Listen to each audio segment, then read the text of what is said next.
grâce pour nos enfants est bien des choses les meilleures, d'une instruction selon la parole. Et je crois que la grâce de Dieu sera toujours là pour nous soutenir, pour nous aider dans toutes ces choses. Dieu est vivant, alléluia, et il nous aidera. Et ce matin, j'aimerais justement encourager les mamans, non seulement les mamans, mais aussi toutes les sœurs, et non seulement toutes les sœurs, mais aussi toute l'Église. Chacun de nous, par la parole de Dieu est pour chacun de nous. Et nous allons voir ensemble, au travers de la vie d'une femme, justement la grâce de Dieu.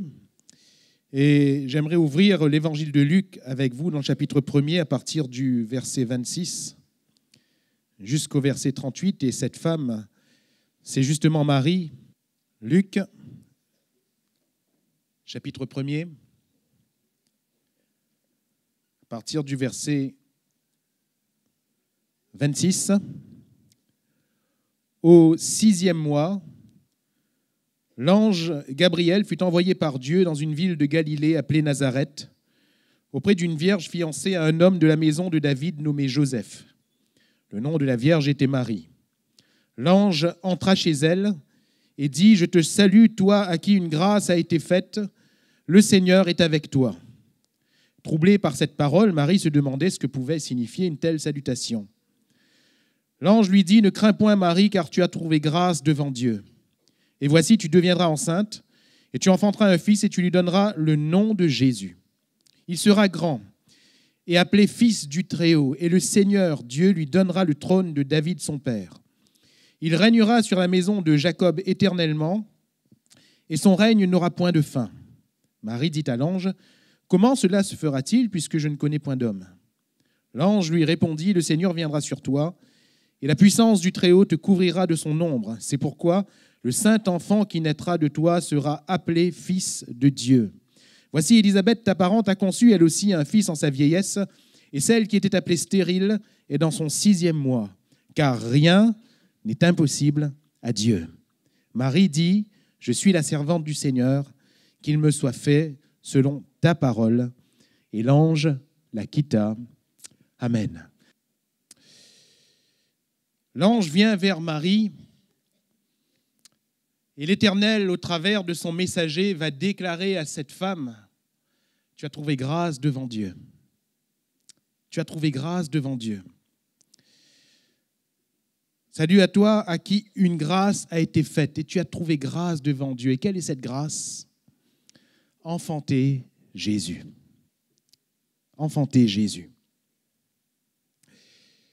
Mes frères et mes sœurs, quelle est la grâce que Dieu nous fait ?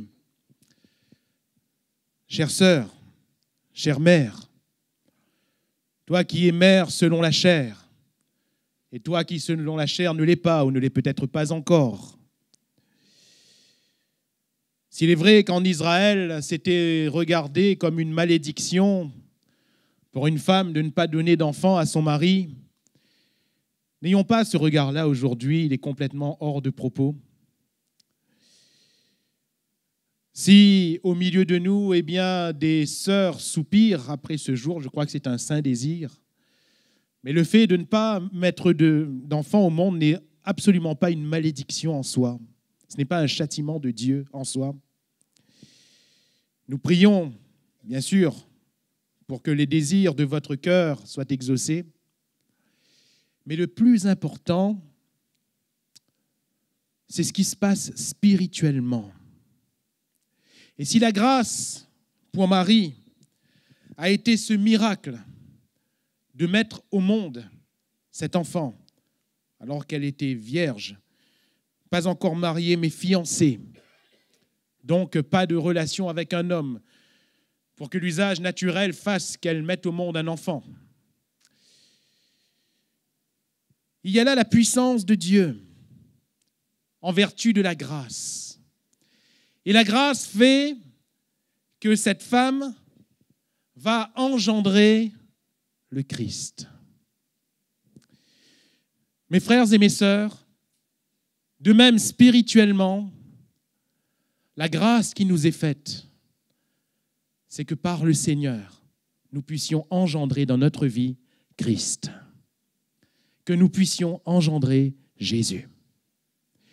Et que ce soit lui qui règne dans nos cœurs, que ce soit lui qui règne dans nos vies, que ce soit lui qui règne dans notre famille, que ce soit lui, que ce ne soit plus nous. Alléluia.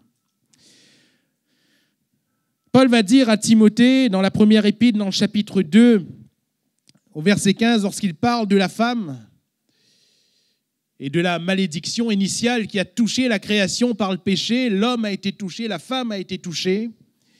Et il va dire, elle sera néanmoins sauvée en devenant mère. Beaucoup ont mal compris cette parole. Je me souviens de cette brave sœur, il y a très longtemps, lorsque je débutais mon ministère, qui, à chaque culte, elle venait en pleurant. Et lorsqu'arrivait la fête des mères, elle ne daignait même pas venir, parce que c'était une souffrance. Ce n'était pas, pour elle, le fait de ne pas honorer le Seigneur. Non, c'était une souffrance pour elle de venir. Parce qu'elle pensait que cette parole signifiait qu'elle n'était pas sauvée, parce qu'elle n'arrivait pas à mettre au monde un enfant. Elle était stérile. Mais nous parlons ici des choses spirituelles, bien-aimés. Et j'ai pu rassurer cette sœur en lui disant, non, vous n'êtes pas maudite, vous êtes bénie, parce que la grâce de Dieu est pour vous. Et vous savez quoi, nous avons prié, elle a attendu des années, je ne me souviens plus, ça a environ 10 ans, si ma mémoire est bonne. Au bout de 10 ans de mariage, elle a pu mettre au monde un enfant, 2 enfants, 3 enfants. Alléluia, Dieu est bon. Dieu est bon et il fait toutes choses belles en son temps. Mais ici, nous parlons du point de vue spirituel. Elle sera néanmoins sauvée en devenant mère. Cela nous ramène à ce que Dieu avait dit à ce serpent dans le jardin d'Éden. La postérité de la femme t'écrasera la tête. La postérité de la femme, celui qui naîtra de la femme. Et qui est celui qui naît de la femme et qui écrase la tête du diable? C'était Jésus. Le salut de la femme, en termes plus simples, nous dit ici ce verset, est dans le fait que Jésus soit engendré dans sa vie. Mes frères et mes sœurs, nous sommes chrétiens, mais nous ne le sommes pas de titre.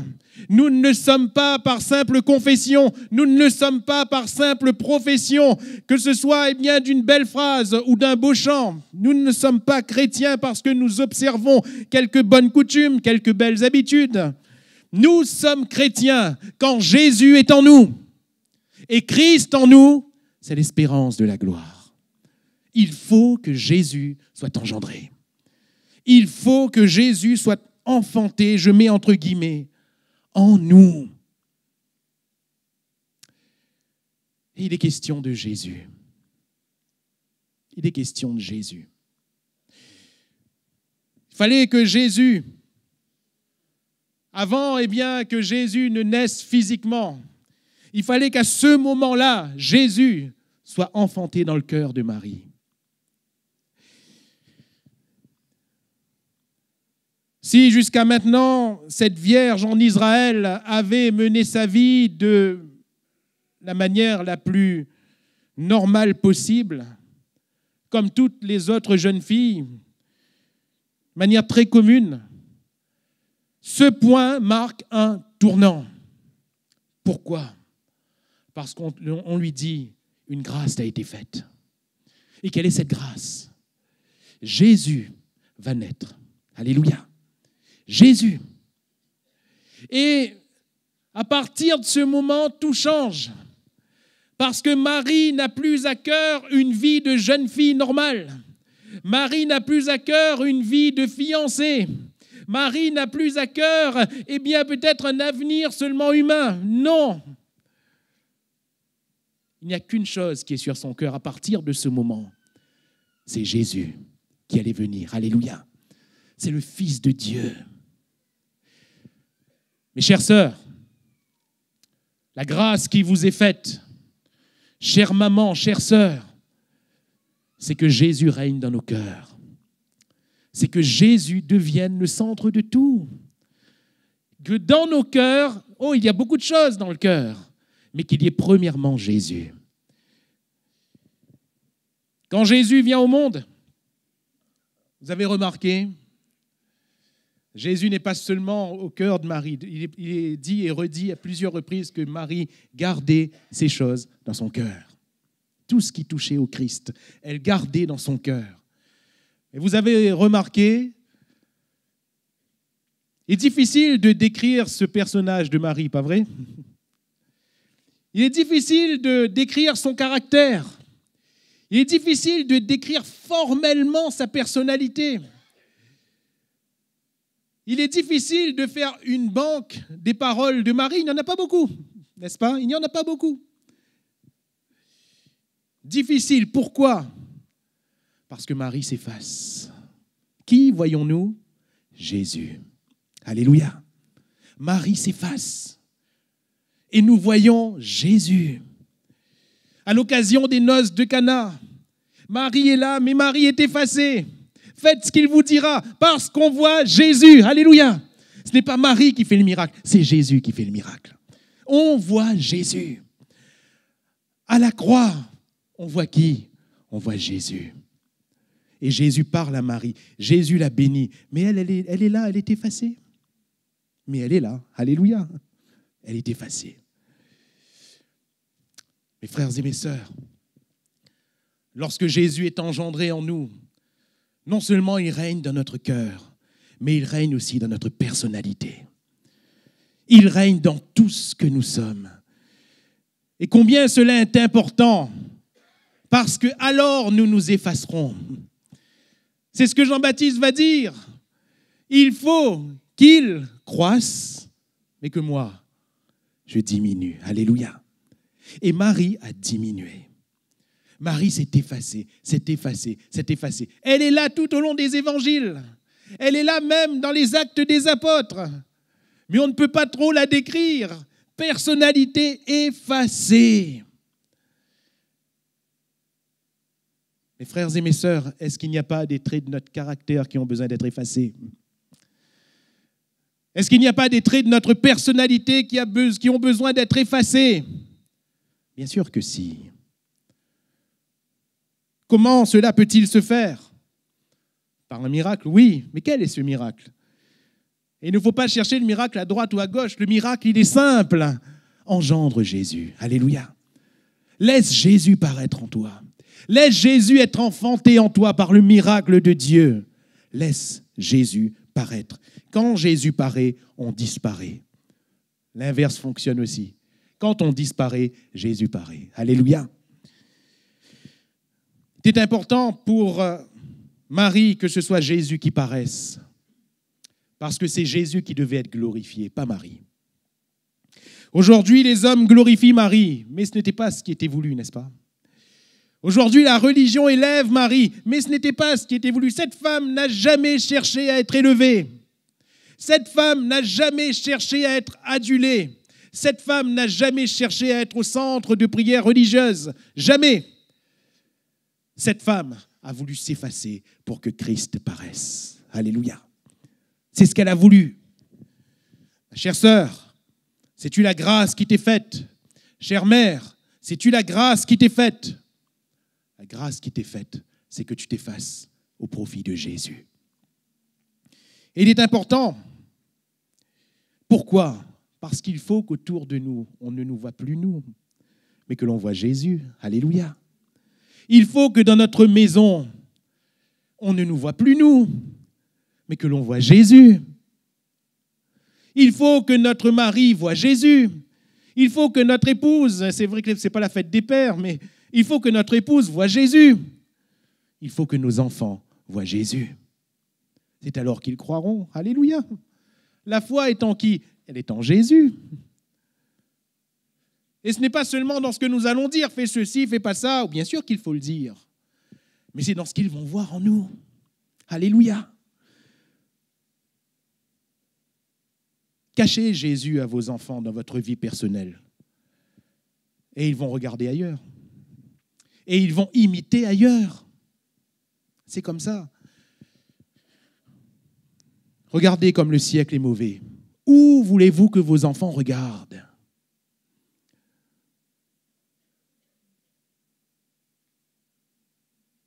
Nos enfants naissent avec un écran dans les mains, n'est-ce pas? Aujourd'hui, c'est comme ça. Mais pourquoi est-ce que c'est comme ça? C'est parce que les parents laissent. Bah oui. Bah oui. Il suffit que vous ne donniez pas, ils ne l'ont pas, hein, l'écran. Tout simplement. C'est parce que les parents laissent. Paul dit, ne vous conformez pas au siècle présent. Demandez à mes enfants à quel âge ils ont eu un téléphone. Quand ça a été utile?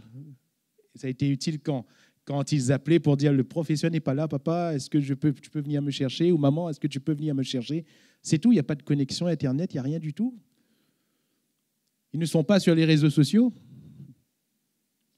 Ne vous conformez pas au siècle présent. Attention, je ne suis pas en train de jeter la pierre, je ne suis pas en train de condamner, je ne dis pas que tout est mauvais en soi, mais c'est tellement pernicieux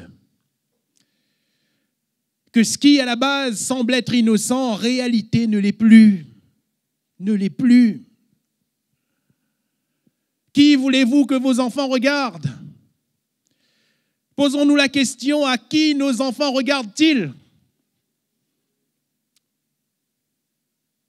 À qui nos jeunes filles regardent-elles?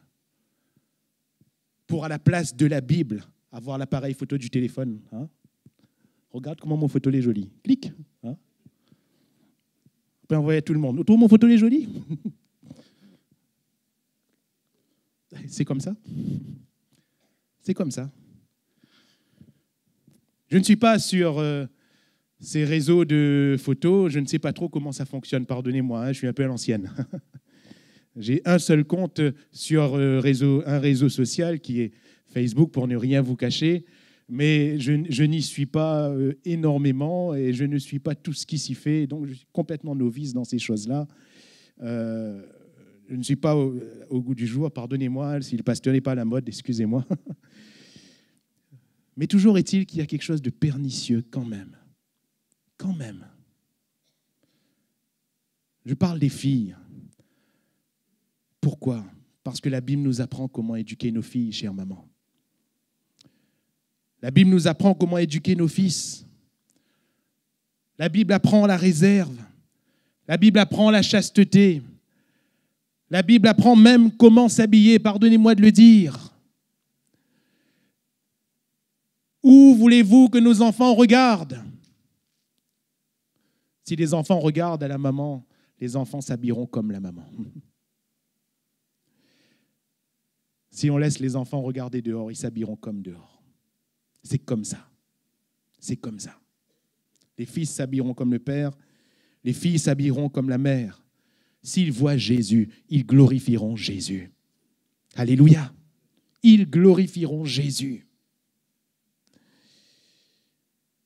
Il faut qu'ils voient Jésus. Comme dira l'apôtre, il faut qu'il règne. Alléluia. Il faut qu'il règne sur notre vie. Alors, comment Marie va-t-elle pouvoir, et je mets encore entre guillemets, enfanter Christ? Comment ce miracle va-t-il être possible? 3 choses que j'aimerais relever dans le texte que nous avons lu ensemble. La première chose, on enfante Christ, je répète, je mets entre guillemets, par la foi. Marie est une femme de foi. Alléluia. Elle est une femme de foi. Et la foi est le seul facteur qui plaise à Dieu dans notre vie. La Bible nous dit que sans la foi, il est impossible d'être agréable à Dieu. Faisons tout le reste. Sans la foi, il est impossible d'être agréable à Dieu. Elle est troublée à la base. Mais l'ange va lui dire, ne crains point Marie, tu as trouvé grâce devant Dieu. Cependant, Marie, elle pose une question. Comment cela se fera-t-il, puisque je ne connais point d'homme? Comment cela se fera-t-il? Le Seigneur n'interdit pas les questions. Ce n'est jamais contre Dieu qu'on pose des questions.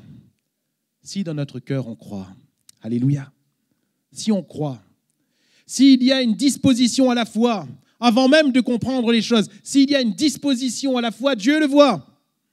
Et Dieu honore la foi. Alléluia. Vous avez vu que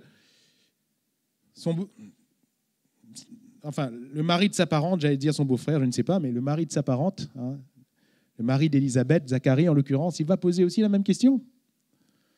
Mais pourquoi est-ce qu'il va être frappé de mutisme, il va ne plus pouvoir parler? Parce que l'ange va lui dire, Zacharie, tu ne crois pas. Parce que tu es incrédule, tu ne crois pas. Pourtant, il y a la même question. Marie, elle pose la question, elle est quand même honorée. Pourquoi? Parce qu'elle croit. Elle croit. Croire quoi? Qu'est-ce qu'il faut croire? Chère sœur, j'aimerais t'encourager. Chère mère, j'aimerais t'encourager. Qu'est-ce qu'il faut croire? Que rien n'est impossible à Dieu. Alléluia. Rien n'est impossible à Dieu. Rien n'est impossible. Cela fait écho à une parole qui va être donnée à une autre femme. Et pour cette autre femme, l'auteur de l'Épître aux Hébreux va dire qu'elle aussi a manifesté la foi. Cette femme, c'est Sarah.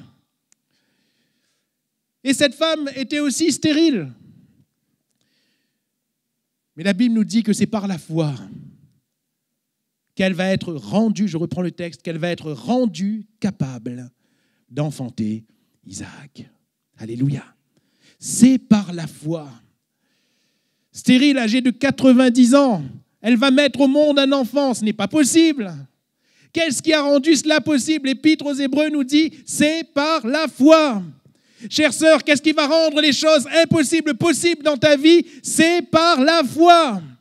Et Dieu va dire à cette femme, à Sarah, qui avait ri quand elle avait entendu la parole de Dieu l'année prochaine, à cette même époque, eh bien, vous aurez un enfant. Elle va rire, non pas qu'elle va se moquer, attention. Elle va rire parce qu'elle va se dire, ah, mais c'est pas possible. Ce n'est pas possible. Comment ça peut se faire? Ce n'est pas possible. Et elle va rire.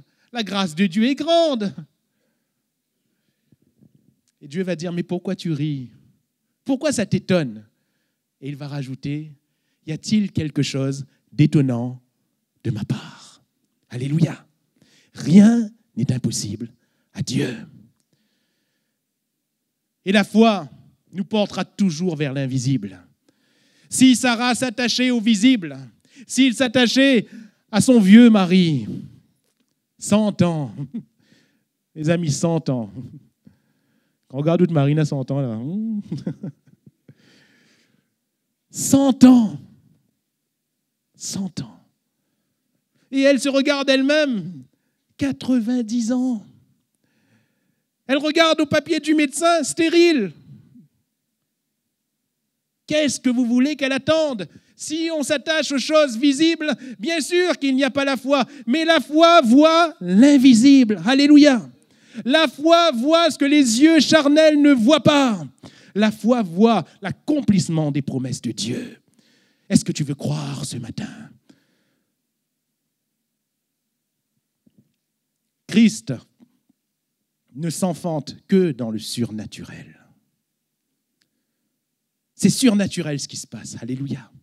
Qu'une vierge devienne enceinte, c'est surnaturel. Mais c'est ce que Dieu avait dit. Qu'une femme de 90 ans, d'un mari de 100 ans, que cette femme devienne enceinte, c'est surnaturel. Qui plus est stérile, c'est surnaturel. Oui, mais la foi est surnaturelle. Alléluia. Elle ne vient pas de nous, elle vient de Dieu. La foi vient de ce qu'on entend de la parole de Christ, qu'il me soit fait selon ta parole. Alléluia. Elle a cru. Oui, il y a des choses difficiles qui peuvent nous arriver, des choses terribles qui peuvent nous accabler, mais mes frères et mes sœurs, et particulièrement les sœurs, peut-être plus particulièrement les mères ce matin, je vous pose une question, une seule question ne vaut. Est-ce que tu crois? Est-ce que nous croyons?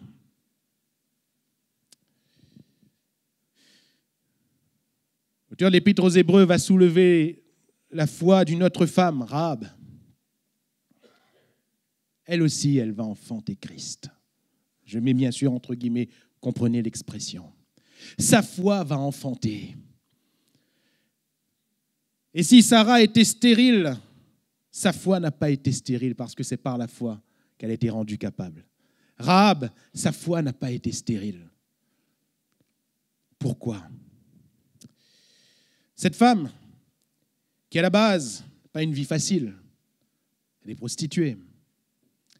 Cette femme qui, à la base, n'appartient pas au peuple de Dieu, fait partie de cette ville de Jéricho. La Bible nous dit que c'est par la foi qu'elle a caché les espions. Pourquoi elle fait ça? En général, le sentiment patriotique, comme on l'appelle, nous portera toujours plus vers notre propre nation. Regardez-nous à La Réunion. Nous les fiers d'être réunionnais, pas vrai? S'il faut choisir un camp entre La Réunion et Maurice, bénis soient nos frères et sœurs mauriciens. Mais si on est réunionnais, c'est La Réunion, pas vrai?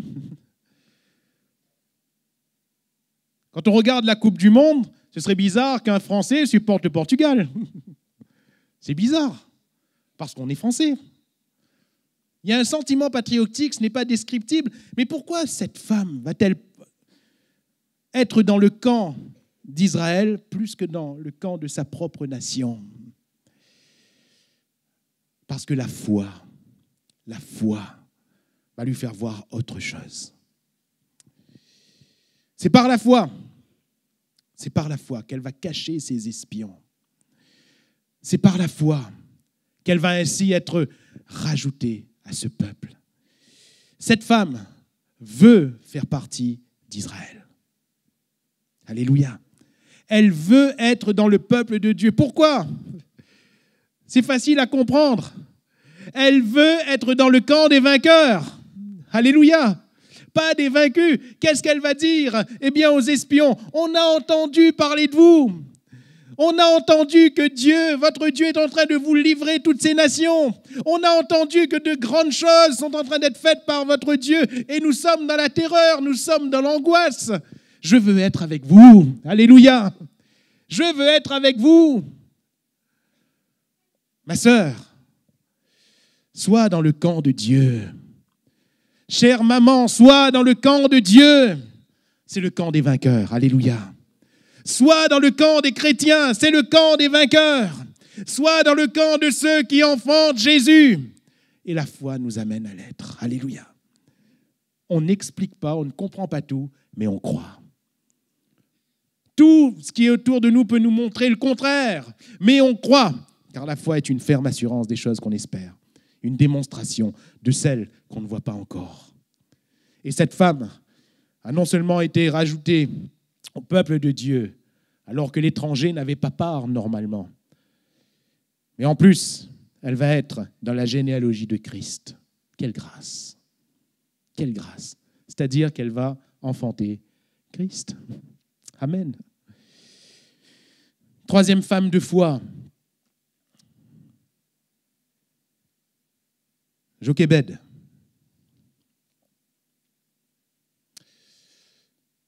Outre la foi, si on ne tient pas en compte la foi, on parlerait plus, nous, de folie.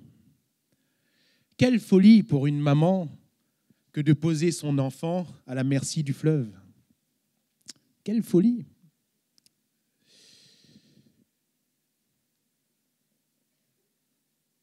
Ceux qui ne voient pas, ne comprennent pas la foi et les choses de Dieu, oui, peuvent nous qualifier parfois de fous. Ton grand savoir te fait déraisonner, nous dit, va dire, pardon, cet homme, ce roi à l'apôtre Paul. Ton grand savoir te fait déraisonner.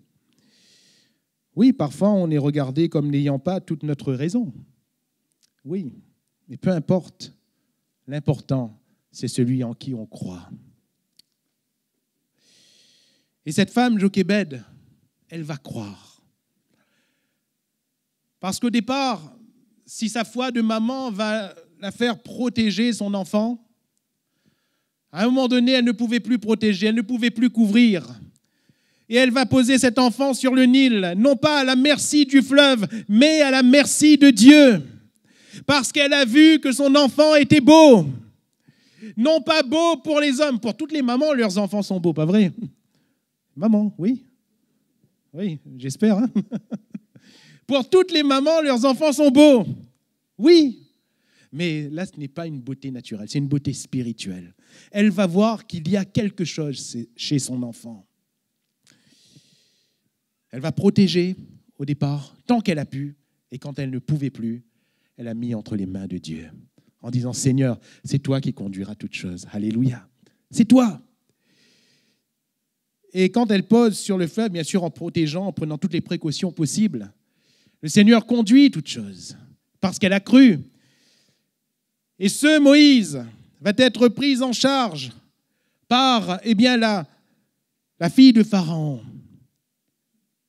Il va être sauvé des eaux, peut-être d'une noyade possible, mais il va être sauvé de la mort parce que tous les enfants d'Israël dans cette tranche d'âge devaient mourir selon l'ordre de Pharaon. Et non seulement il va être sauvé, mais il va devenir le sauveur d'Israël, le type de Christ. Jochébed enfante Christ. Spirituellement, bien sûr. Et j'aimerais encourager une sœur ce matin, une maman peut-être. Tu as pu couvrir ton enfant au maximum jusqu'à ce que tu as pu. Peut-être pas seulement jusqu'à 3 mois, peut-être jusqu'à ses 16 ans, peut-être jusqu'à ses 18 ans, peut-être jusqu'à ses 20 ans. Et peut-être que ce matin, tu es découragé parce que tu ne peux plus. Tu n'arrives plus. Sois une sœur, une femme de foi. Et remets ton enfant entre les mains du Seigneur. Alléluia. C'est le Nil, oui, ça fait peur. C'est un fleuve qui fait peur, oui, c'est le Nil. Mais ce n'est pas sur le Nil que tu le mets. Oui, c'est le monde, et le monde est un monde de perdition, mais tu ne livres pas ton enfant au monde. Si tu l'as couvert, si tu l'as instruit selon les voies de Dieu, la parole de Dieu est une semence qui produit. Alléluia. Toujours, toujours, même si tu vois ton enfant faire n'importe quoi aujourd'hui, la semence qu'il porte dans son cœur, que tu as semée depuis sa naissance, va produire en son temps. Elle va produire, mais il faut le croire. Alléluia. Il faut le croire. La foi, c'est du surnaturel. Et Jochébed, elle a cru. Amen. Elle a cru. C'est par la foi, nous dit l'auteur d'Épître aux Hébreux, c'est par la foi que cette maman confie son enfant au Seigneur parce qu'elle ne pouvait plus couvrir. Confie ton enfant au Seigneur et ton enfant reviendra. Alléluia.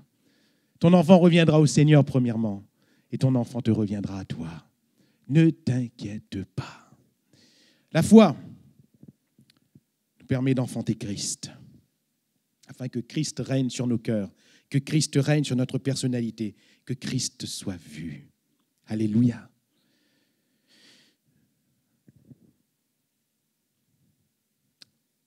Deuxième qualité que l'on retrouve chez cette Marie qui va enfanter Christ. Facteur qui permet à Christ de naître, le facteur qui permet au miracle de se produire. Verset 35. Alors que Marie vient de demander « Comment cela se fera-t-il » L'ange va lui dire « Ne t'inquiète pas, Marie, ce ne sera pas par toi. » Et cela fait écho à ce que l'ange va dire au prophète Zacharie. « Dis à Zorobabel, fils de Shealtiel, dis-lui que ce ne sera pas par la force, que ce ne sera pas par la puissance. Et mon frère, ma sœur, les choses de Dieu, la personne même de Christ ne vient pas en nous, n'est pas générée en nous par nos forces, par nos croyances, non, mais par la puissance du Très-Haut, par l'Esprit de Dieu. Alléluia. Premièrement, la foi. Deuxièmement, le Saint-Esprit. Le Saint-Esprit. La puissance du Très-Haut te couvrira. Alléluia. Te couvrira de son ombre. Vous recevrez une puissance quand le Saint-Esprit viendra sur vous. Alléluia. Vous couvrira. Et c'est cette puissance qui enfante le Christ. C'est la puissance du Saint-Esprit qui littéralement va nous transformer et nous changer en l'image de Christ. Autrement dit, c'est la puissance du Saint-Esprit qui va nous permettre d'être semblables au Christ ou de faire paraître Christ et de nous faire disparaître. Alléluia. Parce qu'il faut que le vieux moi disparaisse et que la nouvelle créature, selon Christ, paraisse. Alléluia. D'ailleurs, nous l'avons souligné en introduction, Marie, elle disparaît. Elle disparaît. Frères et sœurs, vous avez remarqué combien il est dur pour nous de disparaître, pas vrai? Combien il est dur pour nous, dans notre personnalité, de nous amoindrir. Regardez un simple exemple. Vous avez remarqué combien il est difficile pour nous de nous taire. Rien que nous taire, hein? Rien que de se taire, rien que de ne rien dire. Ça, c'est un défi. Ce n'est pas moi qui le dis, c'est la Bible qui le dit. Hein? Et Jacques va dire, ce petit membre, la langue, alors que l'homme a dompté tout, tous les animaux ont été domptés par l'homme. Même un grand navire, eh bien, est conduit par un petit gouvernail. L'homme a fait tellement de grandes choses. Mais la langue, là, mes amis, la poêle aux Dieu. Hein? Quand ça, ils battent la mounoir. La langue, le pouvoir de la langue. Et parfois, par la même source, jaillissent l'eau douce et l'eau amère. On bénit le Seigneur et on maudit notre frère. Qui peut nous donner la maîtrise de la langue? Si la langue, c'est le feu, la géhenne, c'est un monde d'iniquité, il y a un feu beaucoup plus grand qui est descendu ce jour-là dans la chambre haute sur les 120 qui étaient réunis. Et ce feu-là va se saisir de leur langue pour leur faire dire des merveilles à Dieu dans des langues qu'ils ne connaissaient pas. Alléluia! Et ce n'était pas par leur force, ce n'était pas par leur puissance, mais par le Saint-Esprit. Saint-Esprit, saisis ma langue. Saisis-moi dans ma personnalité. Transforme-moi. Alléluia! Ce n'est pas possible à moi-même, mais c'est possible au Saint-Esprit. Qui peut maîtriser notre personne? Le Saint-Esprit. Qui peut nous empêcher d'aller à un endroit? Le Saint-Esprit. J'aime bien cette parole qui concerne l'apôtre Paul dans le livre des Actes des Apôtres. On voulait aller là-bas, on voulait passer en Bithynie, ensuite nous rendre de l'autre côté. Mais l'Esprit de Christ ne nous permit pas. Alléluia! Rendez-vous compte comment l'Esprit de Christ était rendu maître de l'apôtre. L'Esprit de Christ ne nous permit pas. Franchement, dites-moi, combien de fois dans notre vie on a dit « le Saint-Esprit ne me permet pas » C'est rare, n'est-ce pas? Même pour moi, c'est rare. Pourquoi? Parce qu'on ne s'est pas habitué, on ne s'est pas affectionné aux choses de l'Esprit. Et si parfois on a voulu se conduire par l'Esprit, on a parfois été maladroit, on est allé dans l'extrême, on est devenu des supraspirituels. Prenons notre chair pour l'Esprit de Dieu. Mais il y a un équilibre et il y a une sagesse qui ne viennent que de l'Esprit seul. Que le Saint-Esprit nous aide ce matin. Le Saint-Esprit te couvrira de son ombre. Et Déborah s'est levée, comme elle va le dire elle-même dans son cantique, elle s'est levée comme une mère en Israël. Alléluia. Elle s'est levée comme une mère en Israël. Pourquoi? Parce qu'elle enfante Christ. Je mets toujours entre guillemets. Elle enfante Christ. Et comment le voyons-nous? On voit le Saint-Esprit agir dans la vie de cette femme par le ministère de l'Esprit, la prophétie. Elle est prophétesse. Ce que j'aime bien dire, parce qu'aujourd'hui, on a de toutes sortes de prophètes. Vous avez remarqué, hein? Des prophètes de ceci, des prophètes de cela, des prophètes de ceci, des prophètes de cela. On dirait que c'est un grand titre. Regardez à la vie de ces prophètes dans la Bible. Il suffit juste de regarder et on voit que ces prophètes ne sont absolument pas comme les prophètes de la Bible. Tout simplement. Il n'y a même pas de jugement à émettre, il y a juste une appréciation à donner. Regardez à cette femme, Déborah la prophétesse. C'est la Bible qui parle d'elle comme Déborah la prophétesse. Ce sont les Israélites qui la reconnaissent comme prophétesse. Ce n'est pas elle qui a mis un écriteau sur sa maison, prophétesse.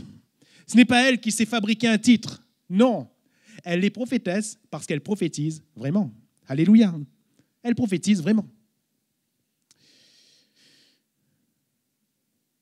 Comment reconnaissons-nous le ministère de l'Esprit dans la vie de cette femme? Parce que nous voyons les critères de la parole de Dieu dans la vie de cette femme. Alléluia. Premièrement, on ne dit pas Déborah seule. On dit Déborah, femme d'eux. Parce que la Bible ne lui permettait pas d'avoir autorité sur son mari. Toute prophétesse qu'elle était. Alléluia. On peut dire amen à ça? Chère sœur, la Bible ne te permet pas d'avoir autorité sur ton mari. Même si tu étais prophétesse. Elle est femme d'eux. Parce que dans la maison, elle ne regarde pas son mari comme un chien de faïence. En disant, ici, on fait un mot de bouche, c'est moi la prophétesse. C'est moi qui commande. On rigole, hein? Mais sérieusement, dans combien de foyers ça se passe comme ça? Ici, c'est moi qui commande. Ici, c'est moi qui commande. Tout juste, si la brave dame ne dit pas, ici, c'est moi l'homme.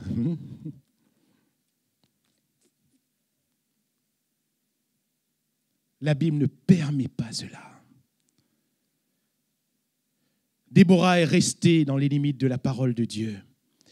Oui, le Saint-Esprit lui donnait une autorité.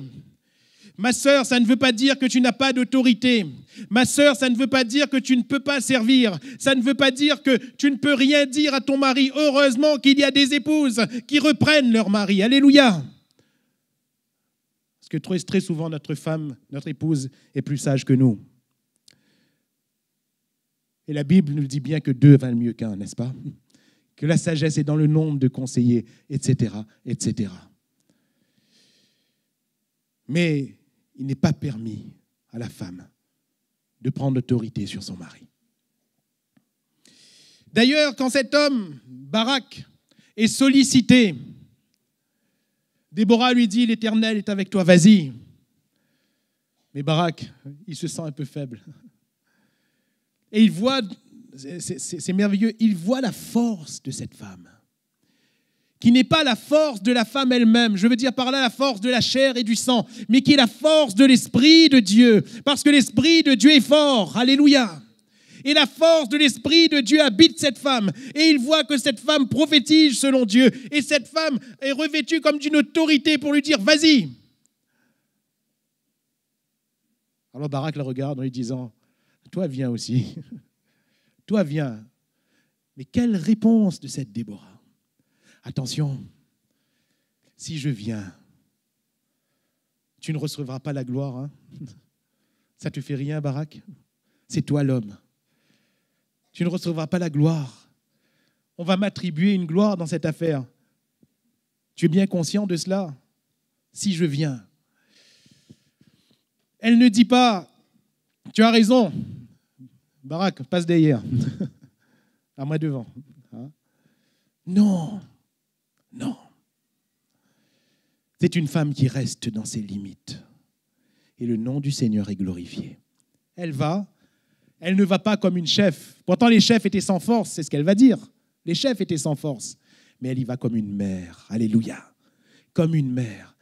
Mes chères sœurs, et si, je dis bien, et si vous pouviez quitter le rôle de chef pour prendre le rôle de mère?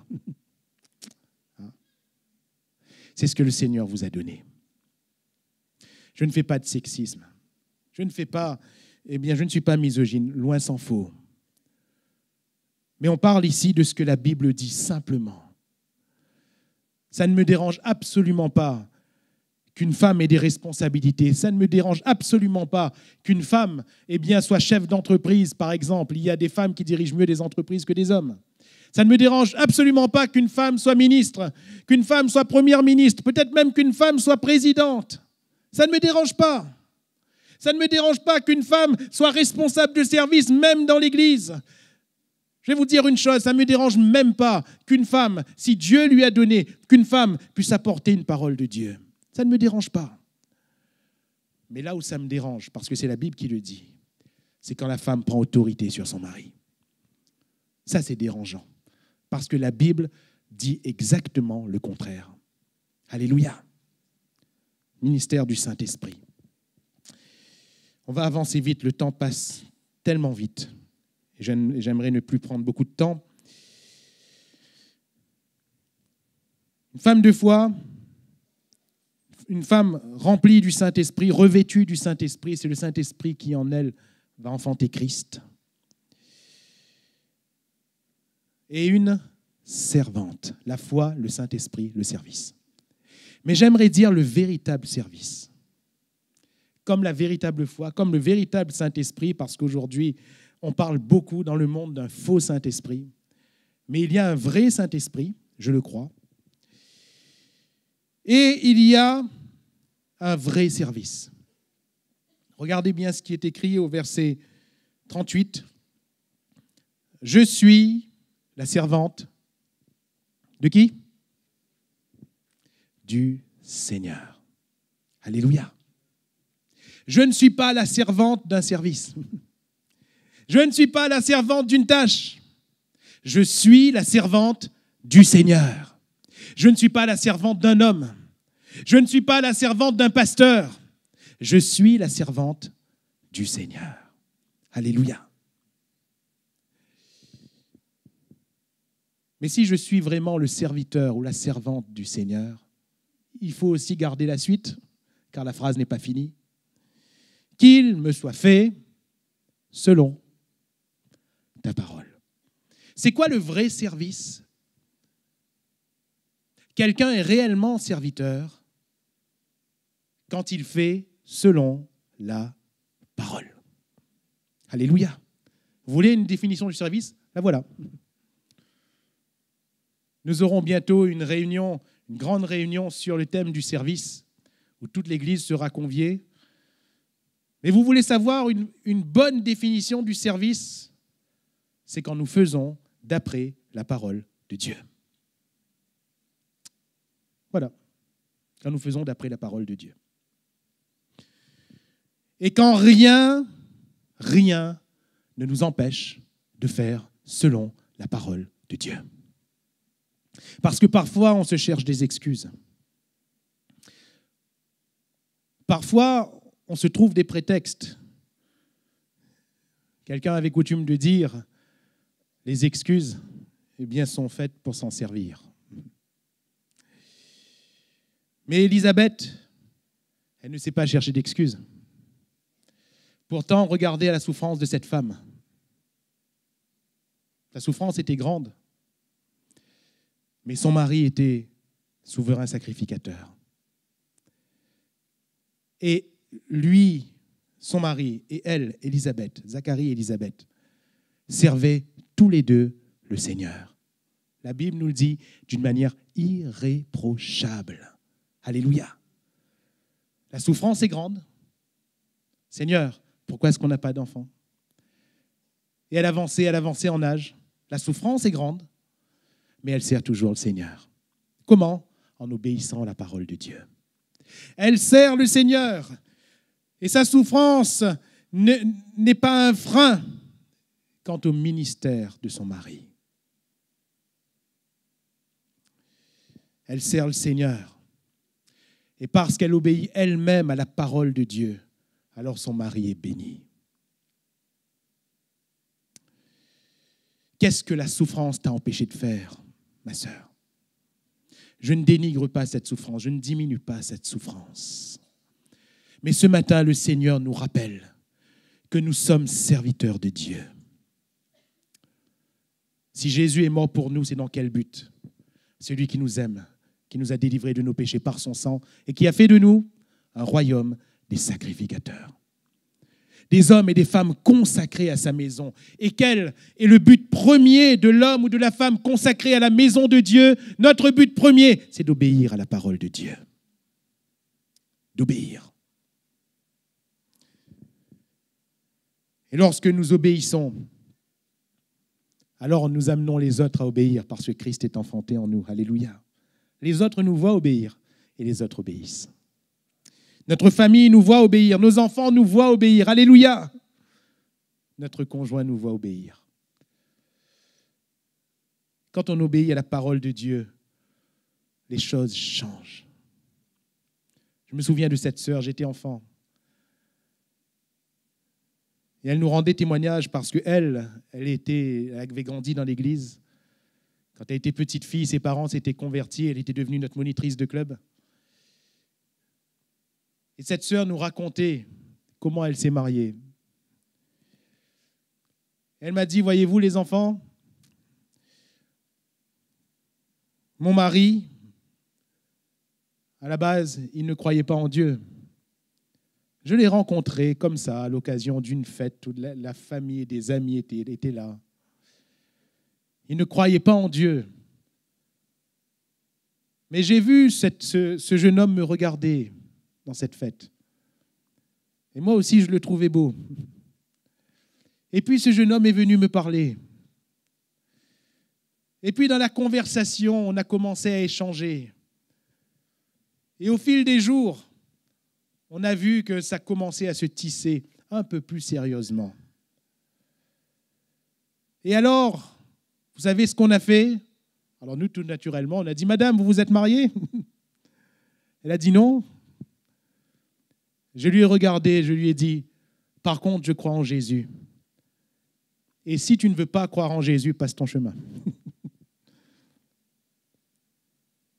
Direct.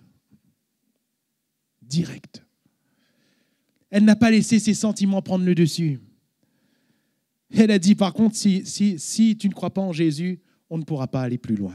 Parce que moi, je crois en Jésus. Et vous savez, cet homme, ce jeune homme, il a commencé à venir à l'église pour voir qui était Jésus. Et à l'une des premières réunions auxquelles il a assisté, son cœur a été touché, brisé par la grâce. Et il a pleuré devant Dieu et il a donné sa vie au Seigneur. Et quand cette jeune fille a vu, quand elle a constaté que ce jeune homme était vraiment converti, elle a dit, maintenant on peut aller plus loin. Et c'est devenu un couple de serviteurs. Alléluia. Mais d'emblée, elle a voulu honorer la parole du Seigneur. Alors j'aimerais conclure. Mes frères et mes sœurs, ce qui est important, va dire Paul, ce n'est pas la circoncision ou l'incirconcision. Et je ne suis pas là pour vous faire la morale et vous dire il faut ceci, il ne faut pas cela. Ne touche pas, ne goûte pas, ne fais pas. Fais comme ceci, fais comme cela. La morale ne sert pas à grand-chose. Paul va dire la circoncision ou l'incirconcision n'est rien. Ce qui est quelque chose, par contre, c'est d'être une nouvelle création. Et nous ne sommes une nouvelle création que lorsque nous mourrons à nous-mêmes et que Christ est formé en nous. Alléluia. Christ en nous, c'est l'espérance de la gloire. Sinon, il n'y a pas d'espérance. Christ en nous, et l'avenir peut être envisagé autrement. Christ en nous, et la famille peut être envisagée autrement. Christ en nous, et notre relation peut être envisagée autrement. Sinon, il n'y a pas d'espérance. L'ange visite Marie et lui dit, « Salut à toi, à qui une grâce a été faite. Puisque tu as trouvé grâce devant Dieu. Et quelle est cette grâce? Cette grâce, ce n'est pas, Marie, tu vas devenir riche, t'inquiète pas, ton avenir est assuré. Cette grâce, ce n'est pas, eh bien, Dieu a prévu pour toi une situation, t'inquiète pas, tu ne manqueras de rien. Cette grâce, ce n'est pas, Marie, la semaine prochaine, tu vas avoir une belle robe avec une belle paire de chaussures. C'est pas ce que vous avez donné comme cadeau à Fête des Mères. Hein? Et vous allez recevoir de beaux bijoux, Marie, ne vous en faites pas. Ne vous en faites pas. Non, ce n'est pas ça la grâce. Ce n'est pas ça la grâce. La grâce, c'est quoi? Jésus va être formé en toi, Marie. Alléluia. Jésus va être formé en toi. Mais comment cela peut-il se faire? Marie, ne t'inquiète pas. Premièrement, crois. Alléluia. Et ce matin, ma sœur, ne t'inquiète pas, mais crois. Mon frère, ne t'inquiète pas, mais crois. Deuxièmement, la puissance ne viendra pas de toi, mais elle viendra du Saint-Esprit. Laisse le Saint-Esprit te couvrir. Laisse le Saint-Esprit te remplir. Et troisièmement, sois servante du Seigneur. Sois serviteur du Seigneur dans l'obéissance à sa parole. Et c'est ainsi que Christ est formé en nous. Alléluia.